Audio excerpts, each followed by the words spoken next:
Hello दोस्तों, welcome in agriculture pre. दोस्तों, आपका एग्रीकल्चर प्री में स्वागत है। आज हम इस वीडियो में धान की खेती का वैज्ञानिक विस्तार पूर्वक वर्णन करेंगे, जिससे हर कॉम्पिटिटिव एग्जाम में क्वेश्चन पूछे जाते हैं। और यह वीडियो 11 और 12th वालों के लिए बहुत महत्वपूर्ण होने वाली है। इस वीडियो को अंत तक जरूर देखें और जो हमारे चैनल पर नए हैं वो चैनल को सब्सक्राइब कर लें। तो वीडियो शुरू करते हैं। धान धान को इंग्लिश में कहते हैं राइस। तो धान का वनस्पति नाम ओराइजा सेटाइवा। इसका कुल है ग्रेमिनेसी या पोएसी। इसका उत्पत्ति स्थान है दक्षिण पूर्वी एशिया, हस्तिनापुर, भारत। और गुणसूत्रों की संख्या होती है इसमें 2n24। क्षेत्रफल भारत में 42 मिलियन हेक्टेयर सर्वाधिक पर इसकी खेती की जाती है। अब इस पर विश्व में धान की खेती क्षेत्रफल की दृष्टि से कहाँ है सबसे ज़्यादा? तो क्षेत्रफल की दृष्टि से प्रथम स्थान है भारत का, दूसरा स्थान है चीन का। उत्पादन की दृष्टि से चीन पहले नंबर पर है और भारत दूसरे नंबर पर। उत्पादकता के आधार पर यूएसए, अमेरिका प्रथम स्थान है और जापान द्वितीय स्थान है।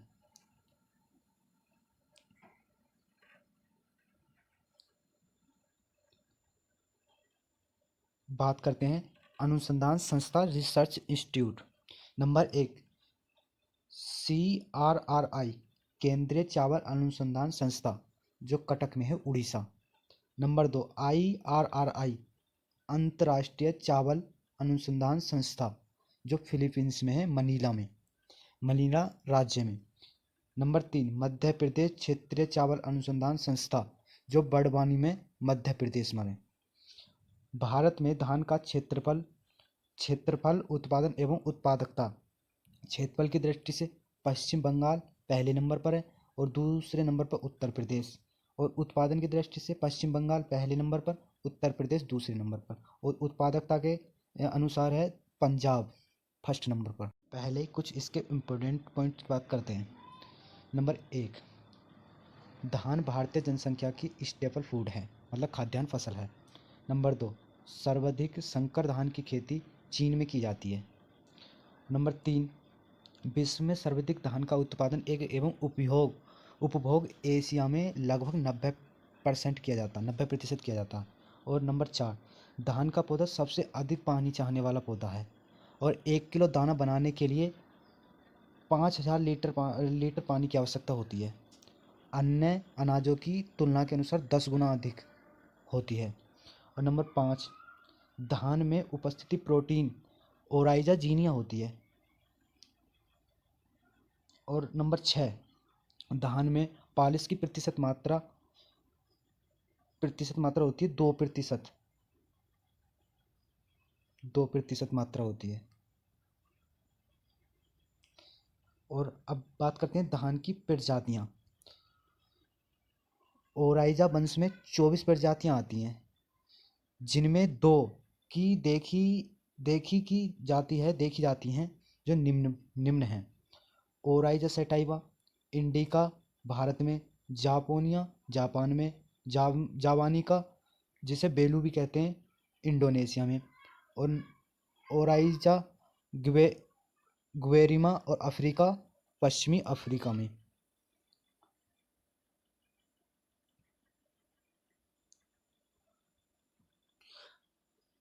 अब धान बोने का समय। धान 3 ऋतुओं में बोया जाता है, ऋतु और बुवाई का समय, कटाई का समय। ऋतु आस गर्मी, जिसे जायद फसलें कहते हैं। जायद के मौसम में मई और जून में इनके लिए बोया जाता है और सितंबर और अक्टूबर में इन्हें काटा जाता है। अमन खरीफ की फसलें, जिसे बरसात की फसलें भी कहते हैं। जून और जुलाई में इन्हें बोया जाता है और अक्टूबर और नवंबर में इन्हें काटा जाता है। बोरो जो होती है उसे रबी की फसल भी कहते हैं, जो जाड़ों के मौसम में उगाई जाती हैं। इनकी बुवाई नवंबर दिसंबर में की जाती है और मार्च अप्रैल में काटी जाती हैं। ये फसलें जो खरीफ ऋतु की फसलें हैं, धान जो है खरीफ ऋतु की फसल है मुख्यतः रूप से। और धान के लिए जलवायु, मतलब धान के लिए कौन कौन सी जलवायु उपयुक्त हैं। धान आर्द्र और गर्म जलवायु का पौधा है, जिसमें वृद्धि विकास के लिए 25 सेंटीग्रेड से 30 सेल्सियस होनी चाहिए। बात करते हैं नंबर 3, धान C3 मतलब कार्बन युक्त पौधा है। नंबर 4, धान स्वपरागित फसल है। नंबर 5, धान का पुष्पक्रम पेनिकल होता है। नंबर 6, धान के पुष्प में 6 पुंकेसर होते हैं। नंबर 7, धान बीज या दाना कैरियोप्सिस कहलाता है।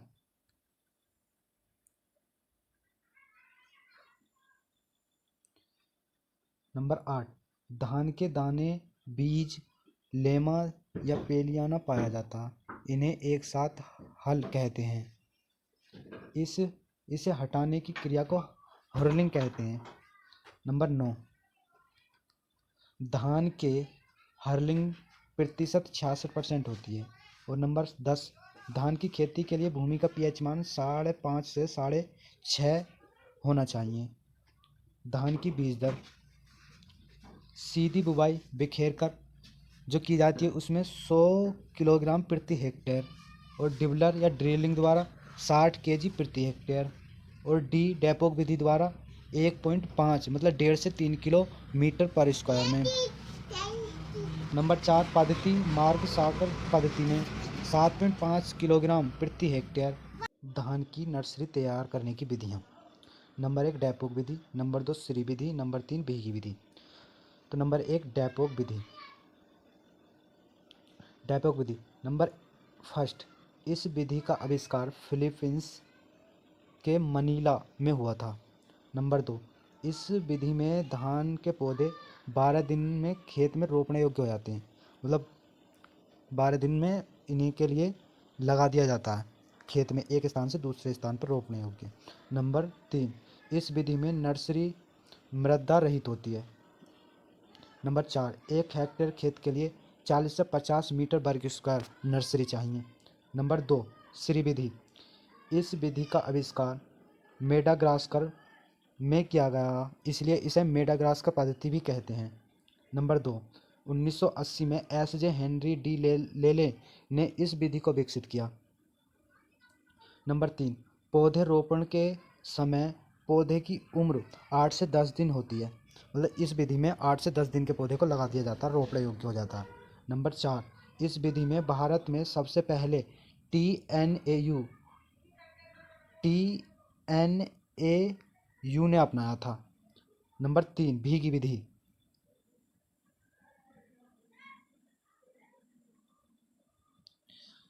नर्सरी का क्षेत्रफल निकालते हैं कुल फसल क्षेत्रफल और बटे 10 से। 1 हेक्टेयर खेत में धान लगाने के लिए 0.1 या 1000 वर्ग मीटर क्षेत्रफल नर्सरी की आवश्यकता होती है। नंबर 4, ARS विधि, अर्बोइंस राइस सिस्टम्स। धान को सीधे शुष्क क्यारियों में बोते हैं। नंबर 2, धान को कीचड़ रहित, जलमग्न रहित असंतृप्त मृदाएं में उगाते हैं, मतलब जलमग्न रहित असंतृप्त मृदा में उगाते हैं, इसके लिए कीचड़ युक्त में। नंबर, धान में की जाने वाली क्रियाएं, मतलब धान में जो क्रियाएं की जाती हैं उन्हें क्या कहते हैं, तो हिरलिंग, इसे छिलका हटाना कहते हैं। नंबर 2, पडलिंग, धान के खेत में पडलिंग कीचड़ मचाने के लिए की जाती है तथा प्रोलेंटिक को भी कम कर सकते हैं। नंबर 3, मिलिंग, दाने की पालिश जिसमें विटामिन B1 की हानि होती है। नंबर 4, परबोइलिंग, गर्म जल में उपचार विटामिन B12 को बचाने के लिए की जाती है। नंबर 5, बुशनिंग, खेत में सीधी बुवाई के बाद हल चलाना ताकि उचित पौधे संख्या प्राप्त की जा सकें।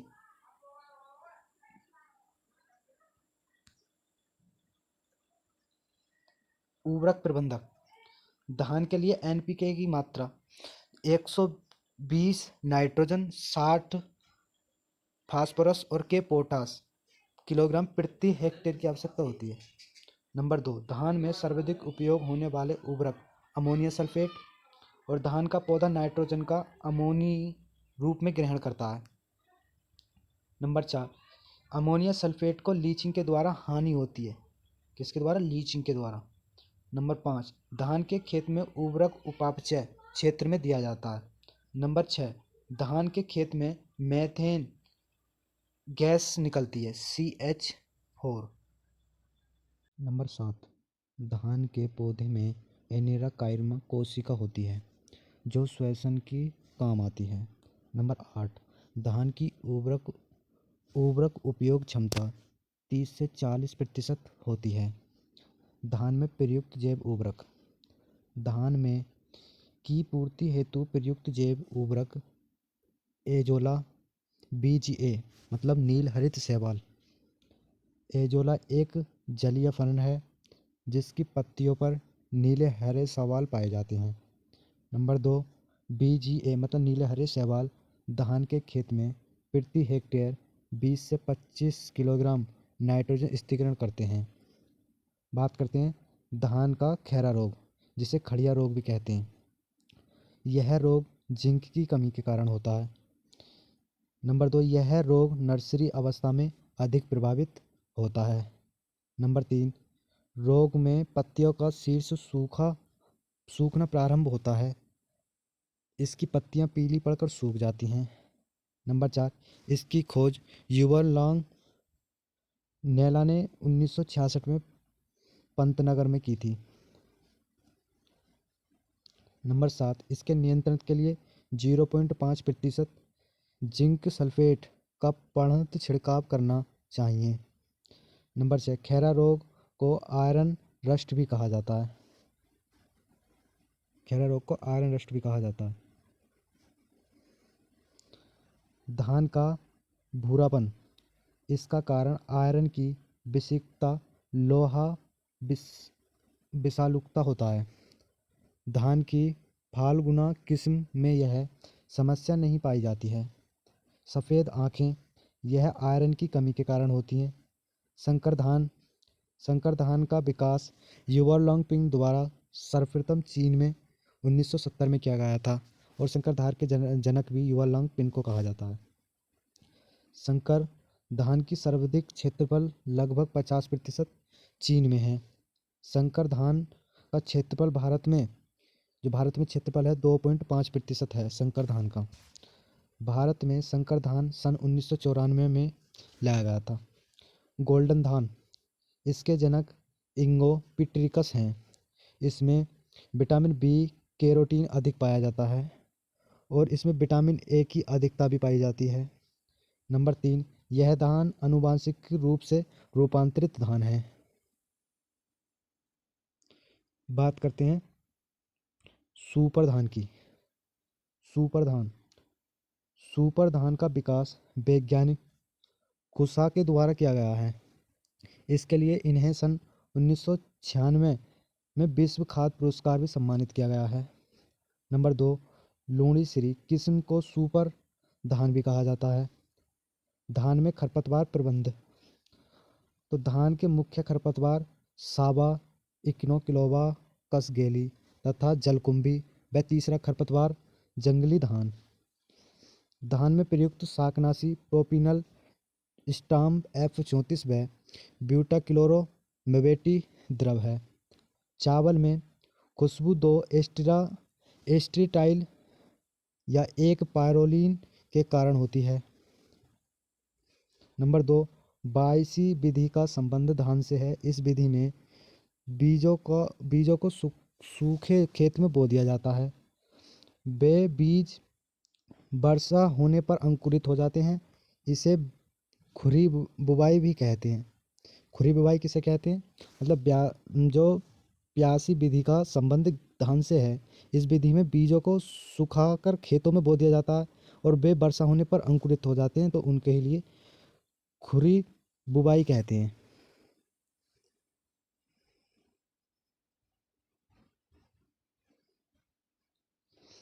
नंबर 3, प्यासी विधि का छत्तीसगढ़ में अधिक प्रचलन है। इस विधि का सबसे ज़्यादा प्रचलन कहाँ पर? छत्तीसगढ़ में। नंबर 4, गार्ड विधि का संबंध भी धान से है, जिसमें 25% उर्वरक व बीज बचा लेना होता है। धान की उन्नतशील किस्में। TN1 धान की पहली बोनी किस्म है। TN का पुराना नाम टाईचुंग टेबिन है, जिसे ताइवान में विकसित किया गया था। नंबर 2, IR8 फिलीपींस में बनाई गई डिजोब्यूजेन पेटा है।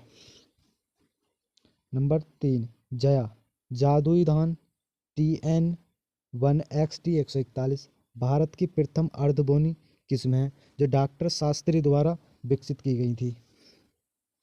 नंबर 4, जगन्नाथ उत्परिवर्तन से विकसित किस्म है T141। नंबर 5, इस्तारी उत्परिवर्तन है। नंबर 6, PRH10 विश्व की प्रथम संकर किस्म है। ये विश्व की संकर किस्म कौन सी है? PRH10। नंबर 7, CORH10 भारत की प्रथम संकर किस्म है। ये भी जलमग्न किस्म, जो जल को सहन कर सकती हैं। जलधि, मधुकर, जलप्रिय, पंकज, जनमग्न। सुगंधित किस्में कौन कौन सी हैं? सुगंधित किस्में बादशाह, भोग, कस्तूरी, N10B, काली मूछ, पूसा, बासमती। लवण सहनशीलता किस्म कौन सी हैं? लोणी, श्री। और सीधी बुवाई वाली किस्म कौन सी हैं? बाला।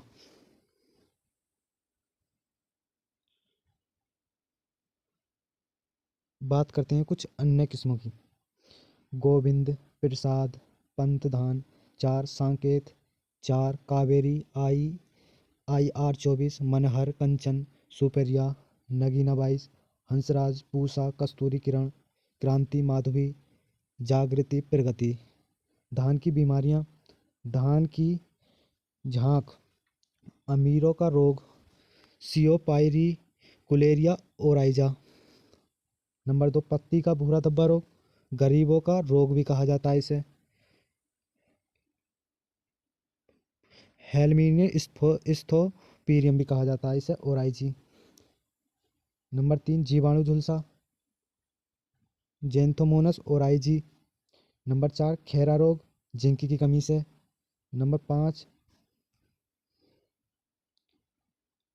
अक्रोईची, H2S हाइड्रोसल्फाइड की अधिकता से। और नंबर 6, बांकनी मूर्ख रोग, जिसे जिबेला या क्यूजी कोराई फफूंदी के कारण होती है। नंबर 7, टुगरी वायरस विषाणु के द्वारा होता है। इसे ग्रीन लीफ होपर, हरा पत्ती का फफूंदा भी फैलता है। धान के कीट टिंडा, सैनिक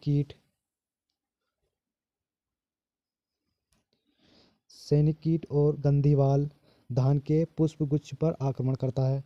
नंबर 4, श्वेत पृष्ठ धारी फुदका। नंबर 5, धान का हिस्पा। नंबर 6, पत्ती का हरा फुदका। नंबर 7, गाल मर्जी। गंधीबाग धान की दुगंधावस्था पर आक्रमण करता है। जो गंधीवाल है वो धान की दुगंधावस्था पर आक्रमण करता है। और गाल मीज के कारण रजत प्रोह लक्षण दिखाई देता है। नंबर 3, धान का पछुआ गुच्छ पर आक्रमण गंधी बाग कीट करता है। नंबर 4, गिरासी स्टंट वायरस को ब्रोन प्लांट होप फैलाता है।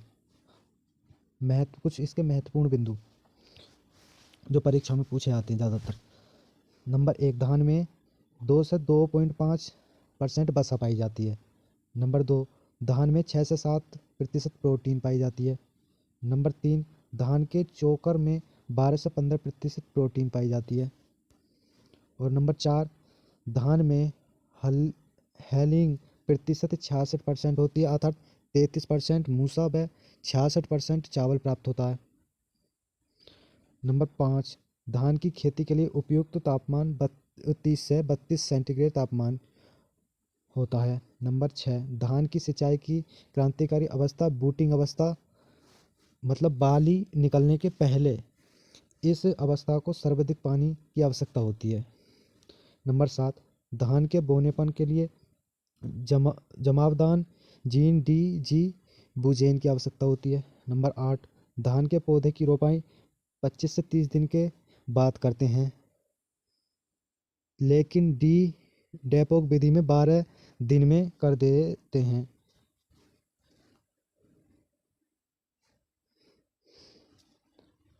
नंबर 9, धान के खेत में 5 सेंटीमीटर पानी भरा जाता है। नंबर 10, धान के छिलके में 18% सिलिकॉन पाया जाता है। नंबर 11, धान की सफ़ेद आंख आयरन की कमी से होती है। नंबर 12, भारत के छिलके में मतलब धान के छिलके में 18 से 20% तेल पाया जाता है। नंबर 13, धान में सिंचाई की क्रांतिकारी अवस्था को बूटिंग कहते हैं। नंबर 14, धान की परीक्षण भार 25 ग्राम है, जबकि बासमती धान का परीक्षण भार 21 ग्राम होता है। फसल चक्र धान गेहूँ। दोस्तों, मैं आशा करता हूँ कि ये वीडियो आपके समझ आई होगी, और जिसने अभी तक इस वीडियो को लाइक नहीं किया है तो वीडियो को लाइक करें, और जिसने अभी तक हमारे चैनल को सब्सक्राइब नहीं किया है वो चैनल को सब्सक्राइब करें और बेल आइकन को ऑन करें, जिससे आने वाली अगली वीडियो का नोटिफिकेशन आप तक जा सके। और वीडियो में कमेंट करके ज़रूर बताना कि वीडियो कैसी लगी। तो मिलते हैं अगली वीडियो में।